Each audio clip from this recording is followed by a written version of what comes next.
Hello, everyone, and welcome. My name is Gabe Literman, and I am the admissions representative for the DeVos Graduate School at Northwood University. My role is to guide you through the admissions process and to act as your advisor throughout the enrollment process. So today, our agenda will be as follows. We will have an overview of Northwood University and the DeVos Graduate School. We will discuss our GM partnership and our MBA program curriculum. You will also hear from our current faculty member who will be speaking on leadership today. Lastly, we will go over scholarships and our admissions process and end with questions and wrap-ups. If you do have any questions, please do type them in on the right-hand side of the screen where I will be answering them during the presentation. So let's get started. We are so pleased that you are investing your time today to learn about the partnership between GM and Northwood University, and especially to help advance your career. We see that education is an investment that has a great ROI, and Northwood University and GM has partnered for 4 years to offer this executive MBA program, but we've been partnering with the industry for decades, and we're ensuring that what you will learn in the classroom has a direct application to what you're doing professionally. We have a 50-year plus history of educating our automotive industry, and our mission is one that we are developing our future leaders in a global free enterprise society. And we've customized that in the automotive industry, and in this case for GM. We have over 3,500 graduates across the globe in our automotive degree programs, and over 50,000 automotive employees have participated in our continuing education programs. And that really is a testimonial to who we are at Northwood and our longstanding partnership that we've had with the industry. At the graduate level, DeVos has offered an MBA that focuses on dealerships, aftermarket, a motor vehicle executive MBA, as well as the GM Executive MBA program that we're going to be talking with you today. So really this partnership is a give and take and definitely a win-win for our students in the industry. So next, I'd like to turn it over and introduce you to Dr. Matt O'Connor, who is an assistant professor here at the DeVos Graduate School. Dr. Connor has over a decade of experience as a strategy, marketing, and research consultant for major corporations like Nestle, Keurig, Dow Chemical, and John Deere. Matt is our lead faculty for leadership courses here at the graduate school and is the founder of the leadership training and development firm Growth Core Leadership. Welcome, Matt. Well, thank you, Gabe. I'm excited to be here, and thank you to everyone for taking the time this afternoon to hear a little bit about who we are and our thinking when it comes to leadership. What I'd like to talk about a bit up front, though, is our program. We have a graduate executive master's of business administration here designed specifically for executives and aspiring executives in the automotive industry. And that's important to note because that's going to tie into our conversation here in a little bit when we talk about leadership skills and how to leverage those for growth, because it's designed for people who are in leadership roles or those that actually want to be in the future. And that's one of the beauties of our program here. It's a fully accredited 24-month program by the Higher Learning Commission, and it's designed specifically to meet the needs of GM professionals and those within the GM family. We'll talk about some of the specifics as we move through the slide deck here. But there are actually points within our program where you can work on projects at GM or at a dealer within that world of General Motors that makes it unique. Our program is not like a lot of other programs. It is collaborative in many ways. I am a faculty member in leadership. I'm a faculty member in marketing, in critical thinking, and a number of other courses, but I don't really consider myself that. I mean, I don't stand up on the in front of the class and I don't lecture for 3 hours or write, 25-page emails about, everything that I think you should be doing.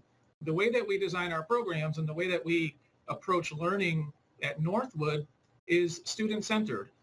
You learn from your classmates. We work through the program in cohorts.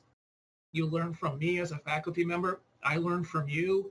It's that sort of dynamic and collaborative learning environment that really makes our program so unique and powerful in a lot of different ways.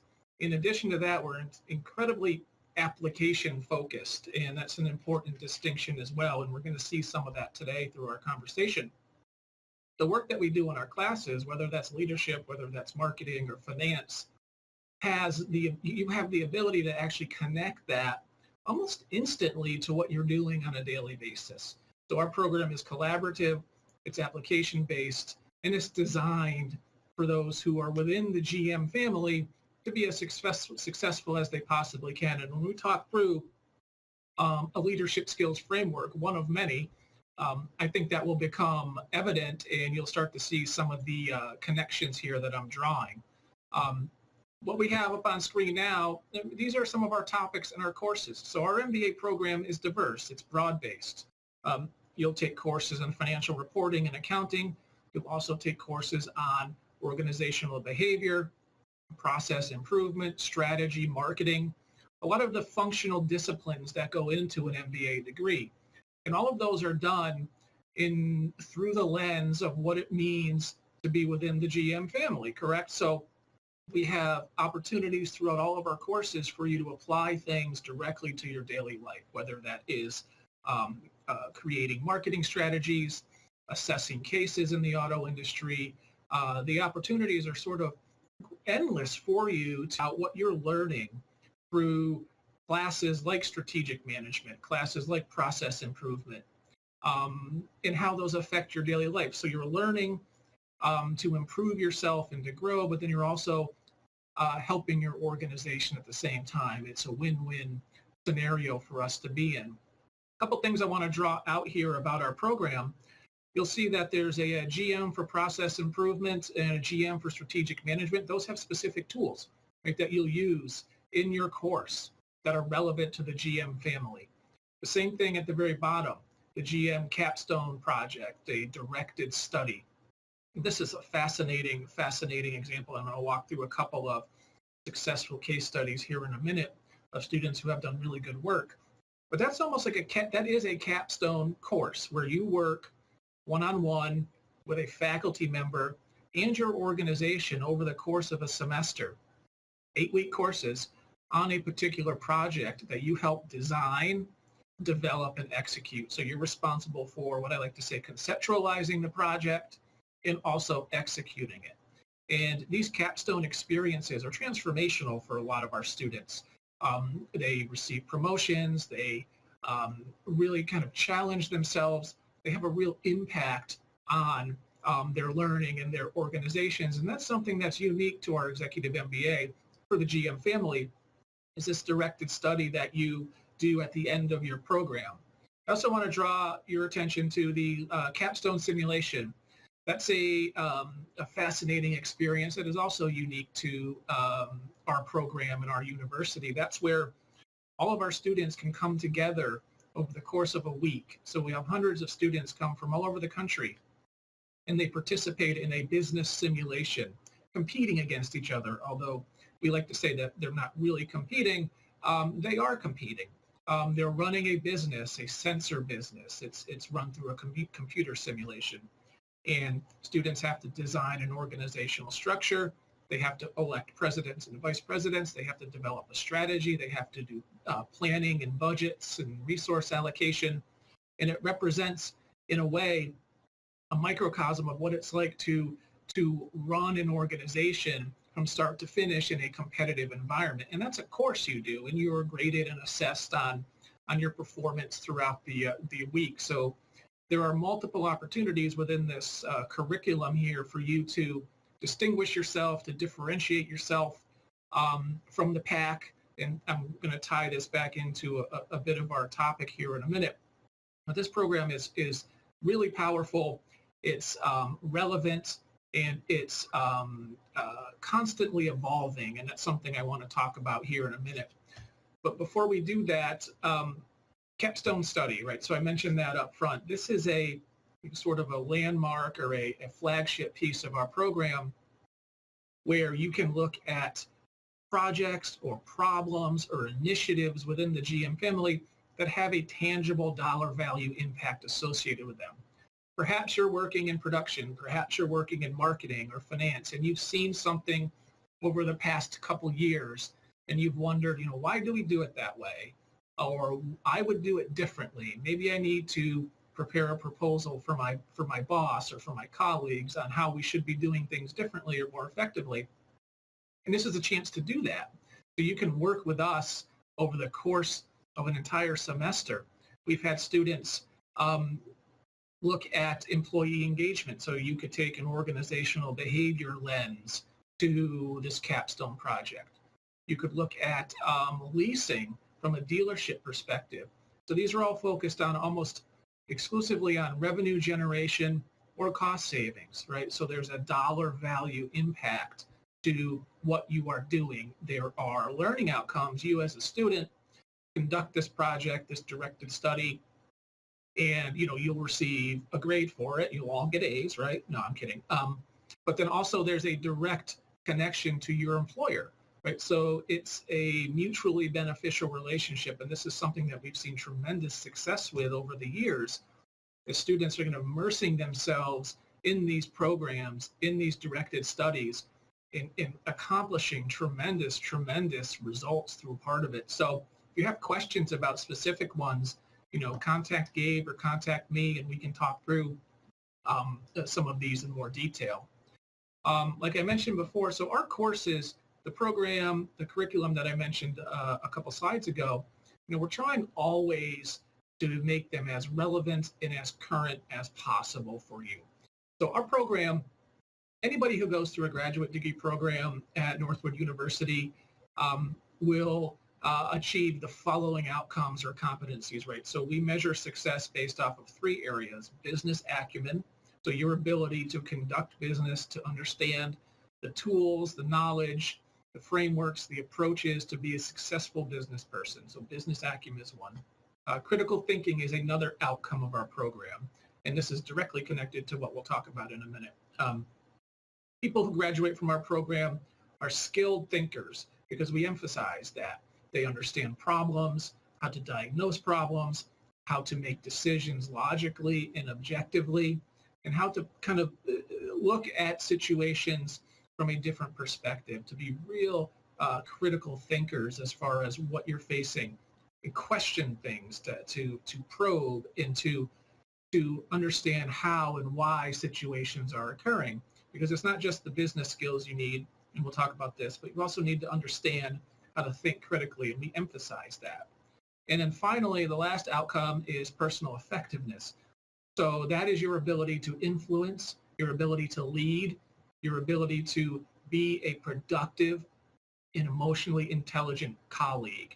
So when I talk about business acumen, when I talk about critical thinking, and I talk about personal effectiveness, those 3 competencies combined create a really powerful and formidable combination for you. You'll be skilled in all of those areas, and we achieve that through the different courses we have, the different assignments we create, the different experiences that we develop for our students, all framed and directed towards those particular outcomes.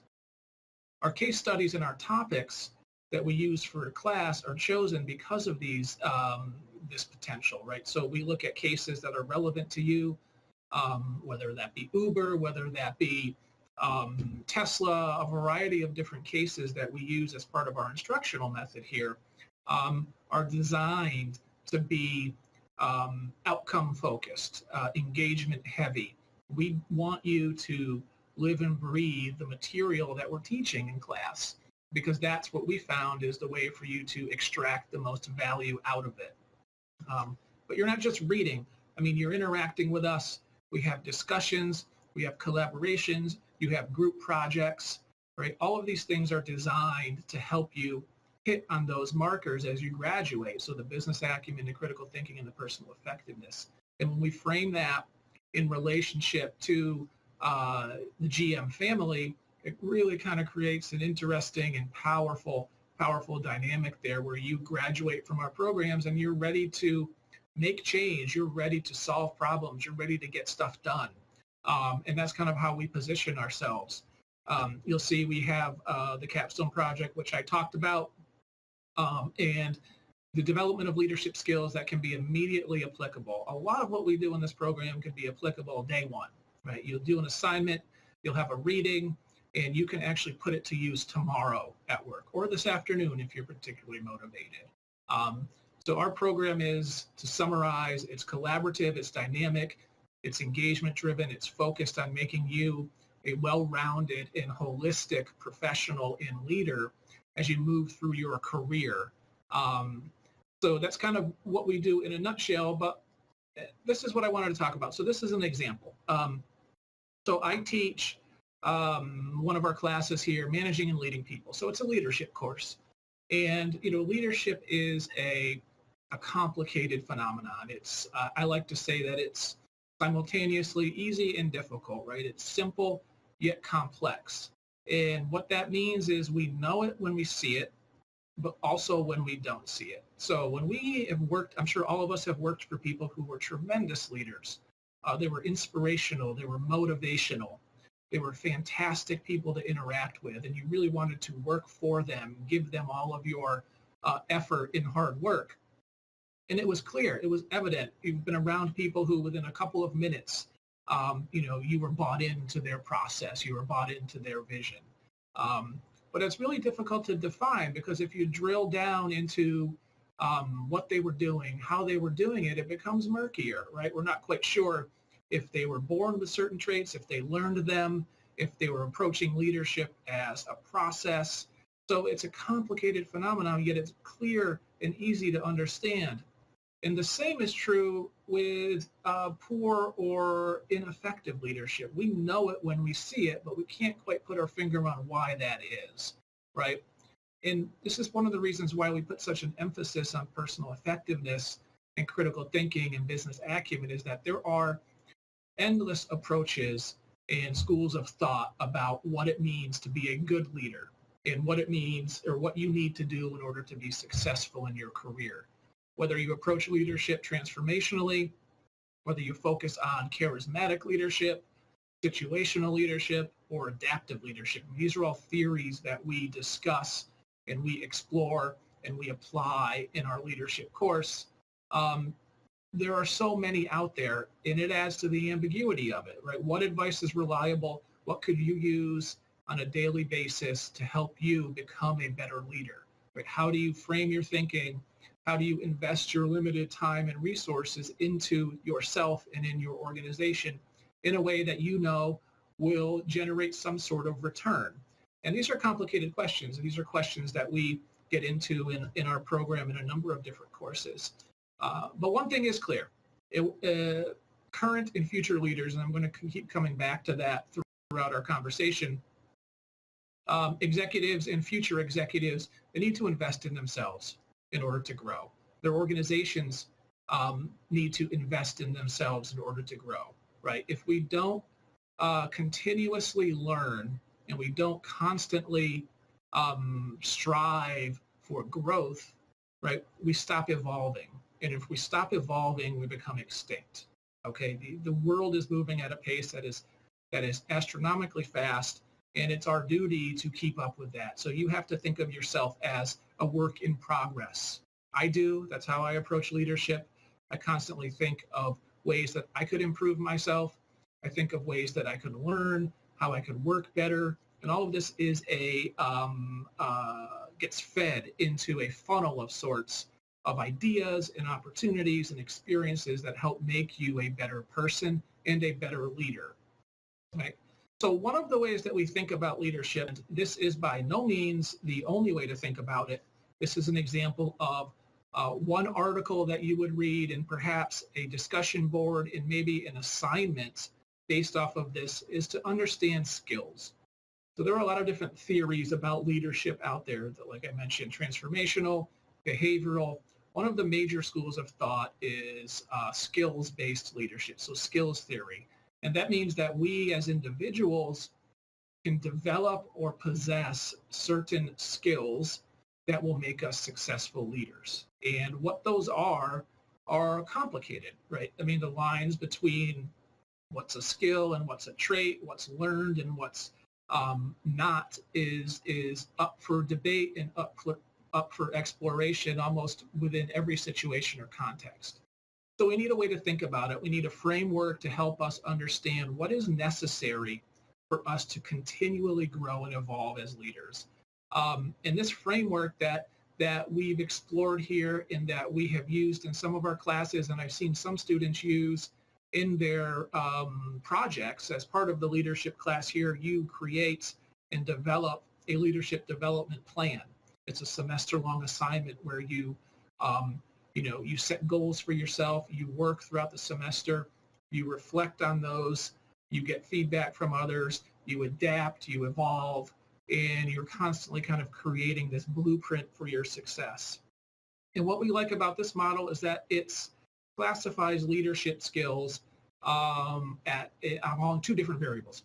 One is the category itself, right? At the top here on the right-hand side, you'll see business skills, cognitive skills, interpersonal skills, and strategic skills. So those are the buckets of skills that this model developed by Mumford out of Utah and some other folks have worked on over the past several years in a number of different industries.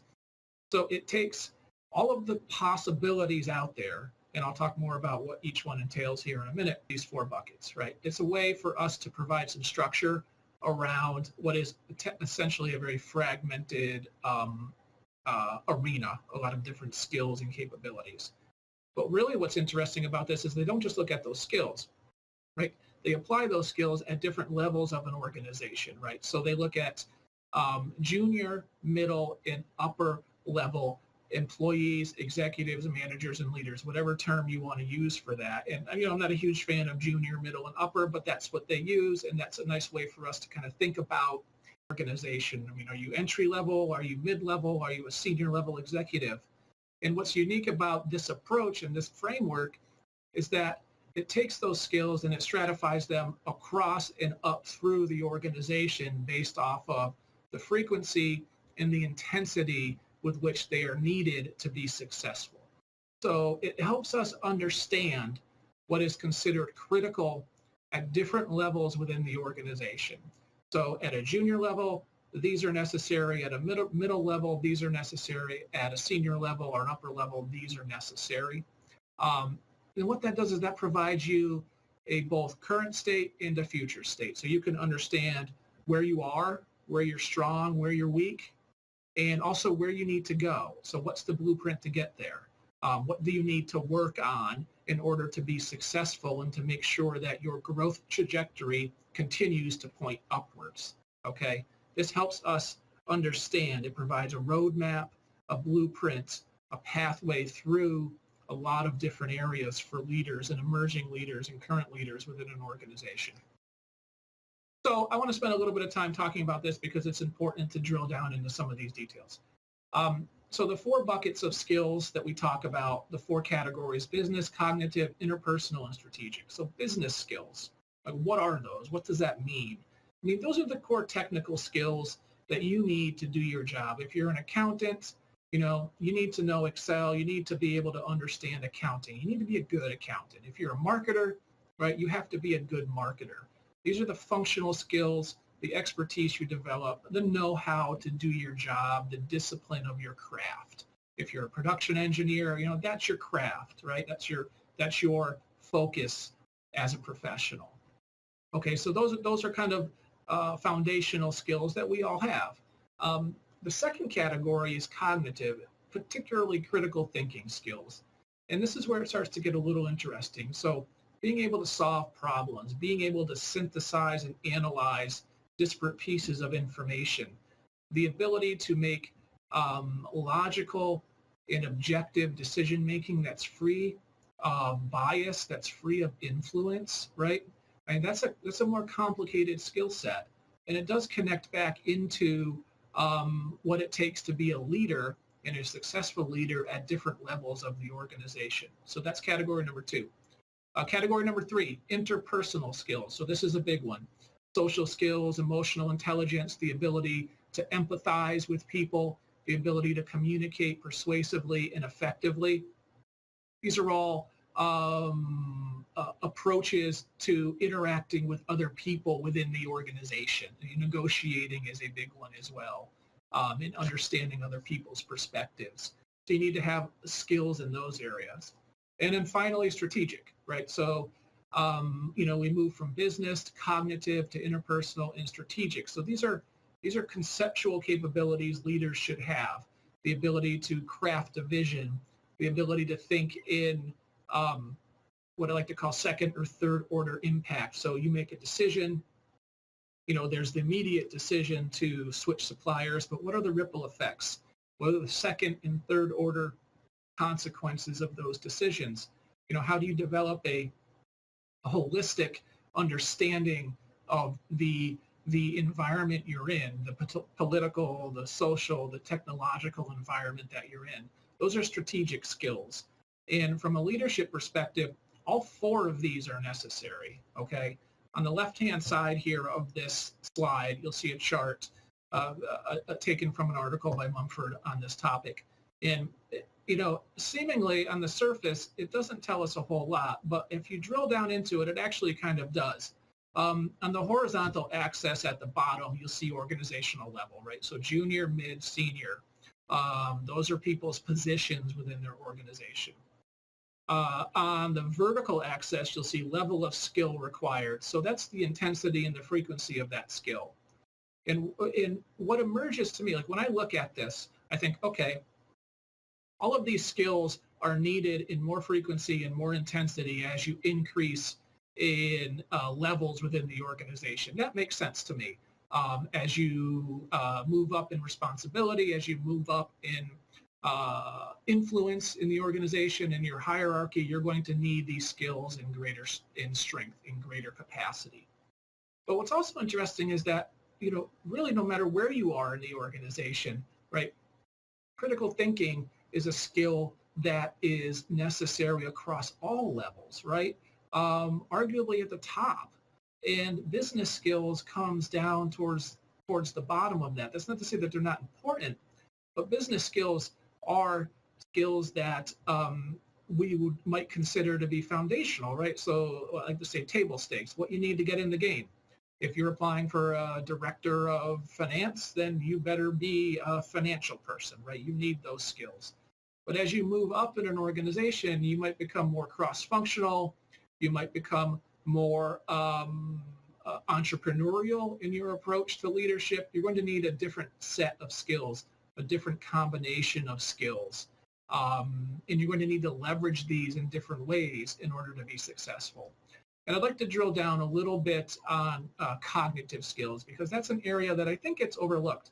I mean, business skills gets a lot of attention, emotional intelligence, interpersonal skills. That's a hot topic now. There's a lot of activity around being emotionally intelligent and how to be a servant leader and things like that. And strategic skills are always under development and always receiving a lot of attention. But cognitive skills are interesting to me because, and that's one thing that we emphasize in our program. Of course, if you think back, one of our outcomes is critical thinking. And, how if you come through our program, you'll be skilled in the ability to analyze and interpret problems, issues, opportunities, challenges in a unique way, right? Cognitive skills and basically critical thinking are required in greater frequency and intensity across the organization, as I mentioned. They're essential to leading no matter where you go or where you want to go in the organization. You have to be able to think this way. You have to be able to think clearly, confidently, objectively, right? But what are these skills? What is the essence of a skillful cognitive leader, someone who can think critically at an organization in different levels across the organization? And really what it comes down to is the ability to make logical, objective decision-making, right, based on perspective, information, and reason, not guessing or hoping for answers, okay? And that's something that we teach here quite a bit and very frequently. In a lot of our courses, we emphasize approaching problems. And I'm not just talking, tangible business problems. These could be human problems. These could be strategic problems. any situation that might emerge, can you step back as a leader and objectively assess the situation, right? And this can come in a lot of different forms and a lot of different pathways, but really we want to focus on bias, right? So all of us have inherent biases in our thought process. There are probably 12, 15, 25 different biases that we either consciously or subconsciously allow to influence our decision making. The recency bias and the confirmation bias are two of the most popular or most common out there. Recency bias is the recency effect, as it's sometimes known. When making decisions or confronted with problems or challenges, we often default to either information or people or experiences that happened to us recently in the past and put more weight on those in our decision-making process. Right? I'm not saying we do this intentionally to make bad decisions. I mean, these tend to be unintentional, subconscious things that we do to sabotage our decision-making. Confirmation bias is another example. A lot of times we go into situations where we have inherently, we want a specific outcome, right? We're human beings. We know what's good for us. We know what's good for our organizations. And we think about things through that lens, right? And we go looking for evidence. We go looking for input, and we go looking for answers that will confirm our particular position, right? So those are two biases, recency, confirmation, that can sabotage our decision making. So as part of our program and as part of being a holistic and well-rounded leader who has cognitive skills, you have to be aware of these biases, understand that they're present in you and in other people, and how to manage those, right? So they don't negatively influence your decision making. And you'll never 100% be able to eliminate them, but half the battle is knowing that you have them, knowing what to look for, the signs to look for, and strategies to mitigate that. Emotions play a huge role in our decision making, and especially in critical thinking. So when it comes to being a leader who is skillful in the cognitive realm, you have to manage emotions, right? And I'm a human being first, and I'm a leadership person. I understand the importance of emotions, but there are some emotions that can be destructive to our decision making, destructive to our problem solving. Impulsivity is a huge one. We all have been confronted with situations where we receive an answer, we receive an email or a phone call from a customer, a boss, a supplier, doesn't matter who, and it's not good news, right? It's not something we want to hear, and you feel that those emotions kind of run over you, whether those are to get defensive, to blame, to get angry, right? And then we act on those impulses. And that's something that we need to work on as human beings, because impulsive decisions tend not to be correct. Well, correct might not be the best word, but less than ideal. And so if we can think of ways, and as part of what we do here in our leadership courses, we do a feedback exercise with other students where you are given feedback directly face-to-face with another student, and you are not allowed to respond. You need to process, you need to absorb, and you need to not react impulsively, because that can affect you. Empathy is another example. I'm a huge fan of empathy. I understand it's an incredibly valuable and important trait or capability to develop, but it can be problematic in times, because not all empathy is created equal. There are 3 or 4 different types of empathy. There's the ability to understand someone else's perspective, their emotions or their feelings, to recognize those. Okay, that's one form, just the fact that you can recognize that someone is distraught, someone is stressed, someone is upset. There's also on the other end of the spectrum, not only the ability to recognize that, but also to do something about it, right? Sometimes we call that compassionate empathy. I understand someone is not happy with my decision. What can I do about it, right? And those are acceptable, those are fine, those are valuable. Right in the middle, it gets a little tricky. There's something called affective empathy, where you start to mirror the feelings or emotions of another person and absorb those and make them your own.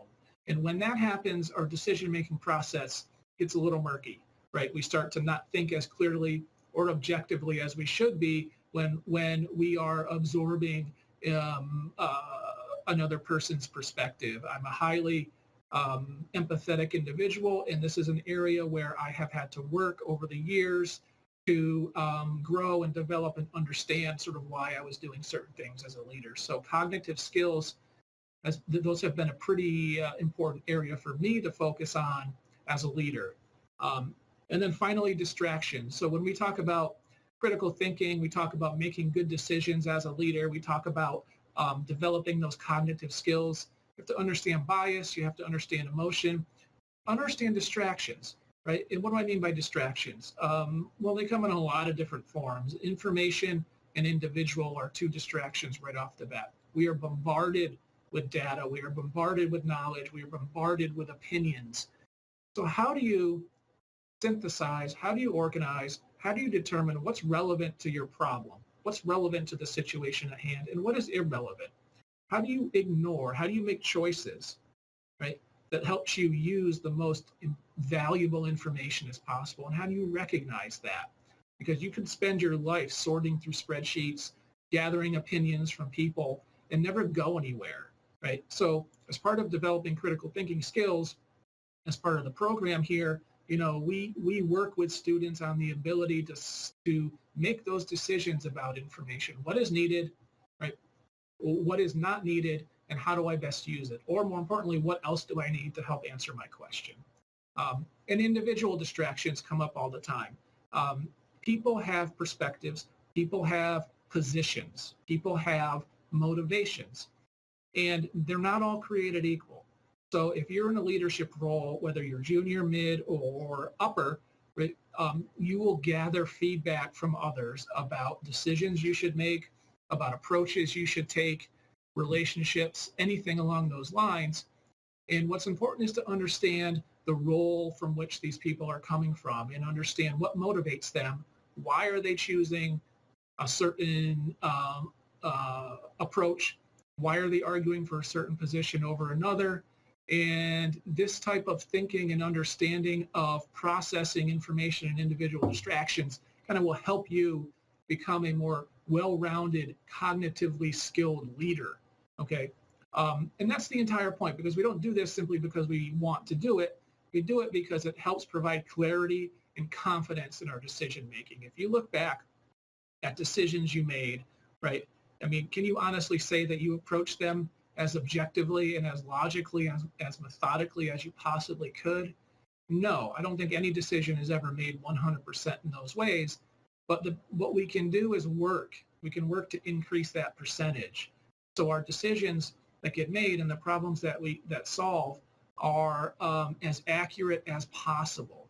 And that's kind of where cognitive leadership skills come into play as you move through the organization.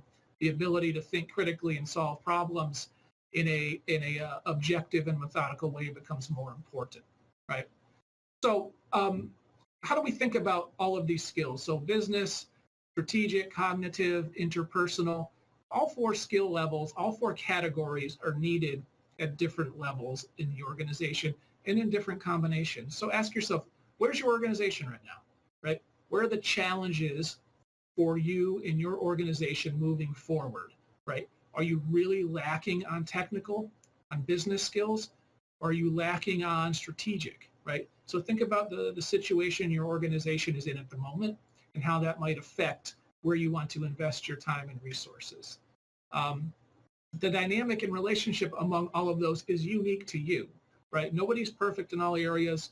Nobody has everything they would ever need in every single area. It's a constant process of over here on the left-hand side, you'll see kind of a handwritten chart. Set goals for yourself, work, put in the work every day, reflect on your performance. We are huge and we are big fans of reflection here. And some people roll their eyes at that, but it's one of the most powerful ways for you to learn about your own behavior and learn about what worked and what didn't work in particular situations and why, because that helps you improve. We learn from our successes, we learn from our failures, and we need to spend the time and the energy in developing those learnings and cultivate those learnings, because that helps us evolve as professionals, that helps us evolve as leaders, and in turn we develop new goals, greater goals, bigger goals, that sort of thing. So think of it as a constant process or a cycle. And I'd ask yourself, where are you now as a leader?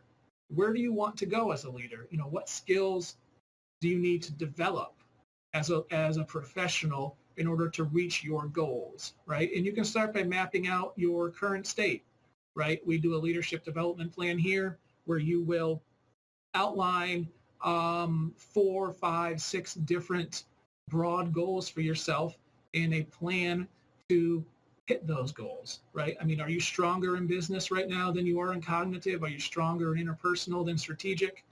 So what I'd like you to do is to think about that this afternoon. Think about how you will organize the goals that you're setting for yourself, and where does this MBA program fit into that process? And that's exactly what leadership is. It's an ongoing process. It requires constant learning, application, investment. And I like to say is do not become irrelevant, right? You don't ever want to stop evolving. You don't ever want to stop challenging yourself, because if you do, you will become extinct. People will pass you by. Our world is moving incredibly quickly. And one of the ways that you do that is to invest in yourself and to understand, how your skill set as a leader and as a professional is never set. It's never set. It's always moving forward. Okay. So, that might sound like a lot, right? But this is one article, one reading, from 1 week of one class, right? So you might read this piece by Mumford, think about these 4 buckets, and you might disagree with them. You might say, this is complete hogwash. I don't think this is how it should be done, and here's X, Y, Z, right? So you'll have a discussion board about this approach. You could apply this to yourself through a leadership development plan. You might have to do a case study on a particular individual or person who is struggling at their organization, and you could use this framework as a way to develop a plan for them to move forward. And this is something that you can apply through experiences and through cases rather than exams or finals. I mean, we don't do tests here. So I'm not going to ask you to regurgitate what these skills are and which ones fit under which. It's about taking this framework, applying it to material, applying it to yourself, applying it to your colleagues, right? And extracting as much value as you can for the process so you continually grow and evolve as a professional. So this is a very small snippet of our approach to leadership within this program. We talk a lot about other things. We talk about change, we talk about culture, we talk about ethics, we talk about all different theories. And so this is just kind of an example of a topic, right, that might get discussed in our leadership course as part of the Executive MBA at General Motors. So I think I'd just like to turn it back over to Gabe here to and let me know if you have questions. I'm happy to take them offline, online. Feel free to email me. I like to have conversations with students anytime. We can talk through that. I can talk about this stuff all day. So Gabe, do you want to hop in? Thank you, Matt. I know I learned a lot today from you as well, so I really appreciate you sharing your information with us. Okay, so the program details, it is 12 courses, 36 credit hours. This program is 100% online. So Matt did mention the simulation program at the end of your term that is optional to go to Midland, or you can do it online, but the rest of the format is 100% online. We have an asynchronous learning environment, which means throughout each week, they're 8-week courses. You'll take 2 per semester, and each week during your assignments, you will have the autonomy to complete the work at your own time. We know you travel or are busy with work, family, things like that, so we really do stress the importance of the online format. We do have a spring program start that is January 14th. We also have a fall start, which is late August. The program cost is $37,080. That's for the whole program. There is no fees associated. All of your materials will be given to you, or that's included. The fee to apply is $50, and then there is a deposit that goes towards your tuition. But that program cost is split typically between 6 different semesters. If you work for GM Corporate, they do offer tuition reimbursement. If you're at a dealership or a supplier, I would encourage you to talk to your HR representative about what reimbursements they offer for you. Okay, so next you're like, okay, all of this sounds great. What I learned from Matt, I want to learn more about in the program. How do I sign up? Gabe, sign me up. Okay, so what's next? So you need to be able, in order to in order to apply, excuse me, you need to have graduated from an undergraduate institution with your bachelor's degree from an accredited university. You need to complete our online application, and that will be given to you. I will be sending a follow-up email to everyone as well. So the online application steps are on there as well. You need to submit your transcripts from any undergraduate institution that you've attended. Some folks also have a master's degree in something else. So I will need those transcripts. You can also submit your resume to me, and we will have an interview. And really the interview is to get to know you, your career goals, to answer any questions, but also to see if you're a good fit for us and the alternative if we have what you need. And I do want to make a special note that the GMAT GRE is not required. So what I talked about, that is all that you need to give to me in order to apply and go through the admissions process. Okay, so right now, let's open it up to any questions. Like I said, use the chat feature to the right. And I usually started off with a really common question for Matt, and that is how much are the faculty involved throughout the program? How available are you? Yeah, that's a great question. And I would say that we are more available than any program I've ever been a part of. And it ties back to kind of how we approach learning at Northwood. I mentioned the word collaborative a few times, and the relationships that we form with students throughout their time here at Northwood are really, really strong. And it's the most rewarding aspect, I think, of what I do here is being involved with students, communicating, collaborating, developing those relationships with students. So I encourage students to contact me all the time.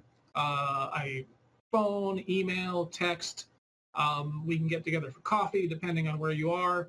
There's no question that isn't off the table.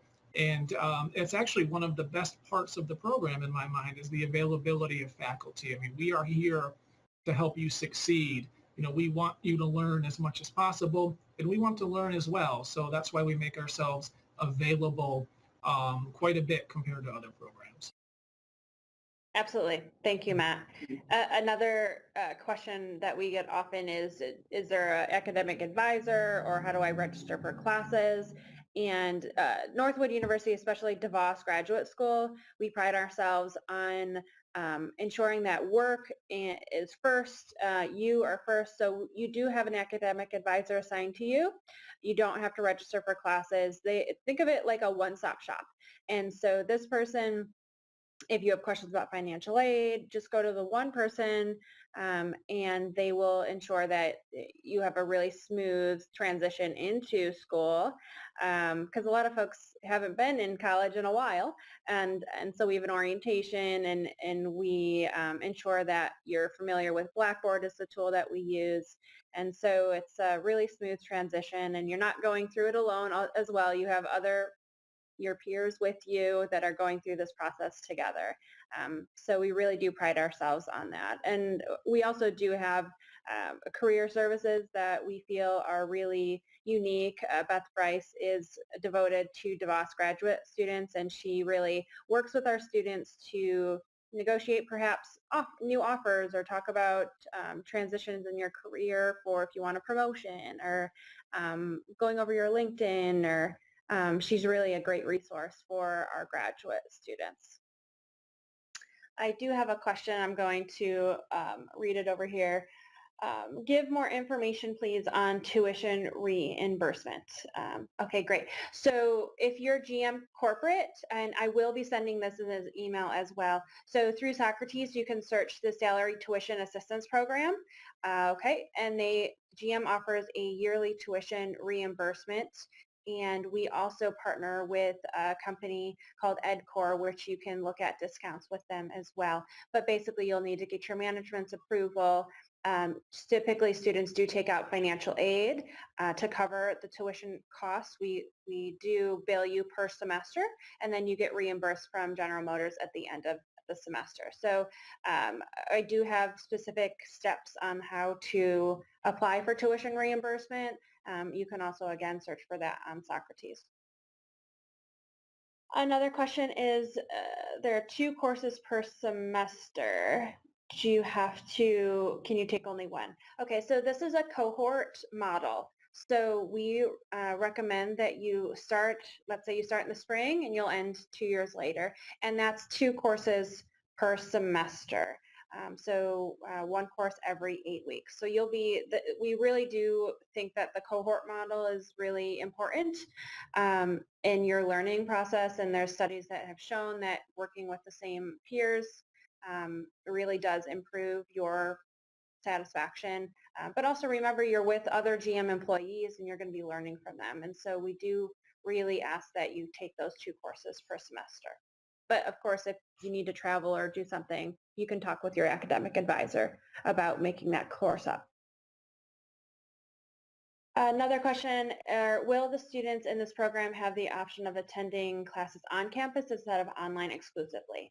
So this program is online exclusively, with the exception I talked about the on-campus simulation. And the reason for it is because, like I said, it is a cohort model. So you're with GM employees. The students that are on campus are taking the MBA program that could be from definitely other companies other than GM.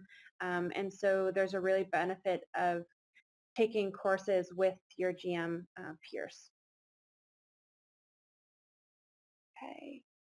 Has GM endorsed this program, or is Northwood just branding this as a GM MBA program? So we do have a partnership with General Motors. 4 of our classes are General Motors specific. So, and like Matt talked about, one of the projects is to create a cost benefit to General Motors. And so we are on at the Rensen or the Tech Center often, and GM does promote this. You saw perhaps through Socrates or through the GM Learning Center. They are on board with us and excited and about this program, and we've seen the benefits of our students going through this program in career advancement wise.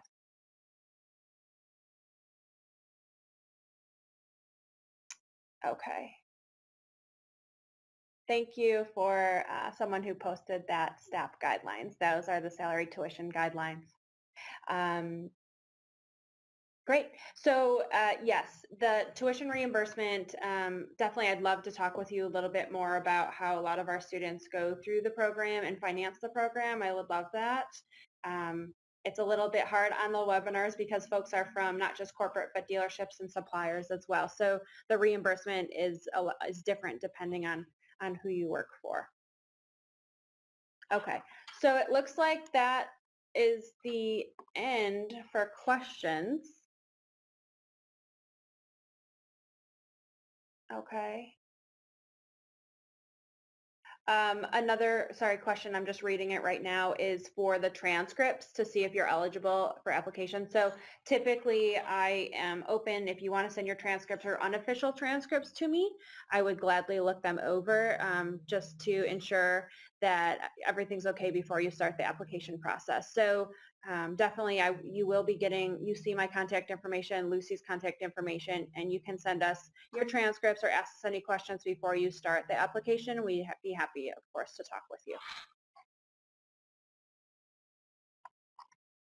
Another question's coming in. How do I verify the university I accredited or is accredited? So if there's any folks on here that went to a university not in the U.S., we do have a international application process. So you can go ahead and send the copies or the unofficial copies of your transcripts, and I will send you the requirements for depending on which country that you completed your graduate degree with.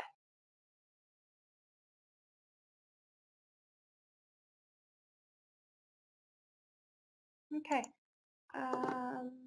Another one is how much would you need to pay for the 2 courses before reimbursement? So the $37,000 is broken up into 6 semesters, and we do have a scholarship, a private donor scholarship. So each person may be unique in how much you have to pay each semester. Okay, so you would know that information ahead of time as well. So it's the 2 courses and then less any discounts or scholarships that you have applied for. Remember I talked about the EdCore discount through General Motors. And so I'd be happy to talk with you on individual basis for everyone, but I think that pretty much answers everything. Matt, do you have anything else that you'd like to add? No, just another thank you to everyone for taking the time out. Feel free to reach out to anybody for further questions, and look forward to hopefully working with you someday. Yeah, awesome. I do want to be cognizant of the time, and that's why I kind of am a little bit rushed at the end, but we will be reaching out to everyone, and I do want to thank everyone for attending the webinar today. So you will receive an email with Lucy and my contact information if you have any questions. And as a reminder, our spring semester does begin January 14th. So right now is the prime time to start thinking about applying and getting in your application materials. So thank you again for your time. Thank you, Matt, so much. I hope everyone has a great day. Take care. Thank you.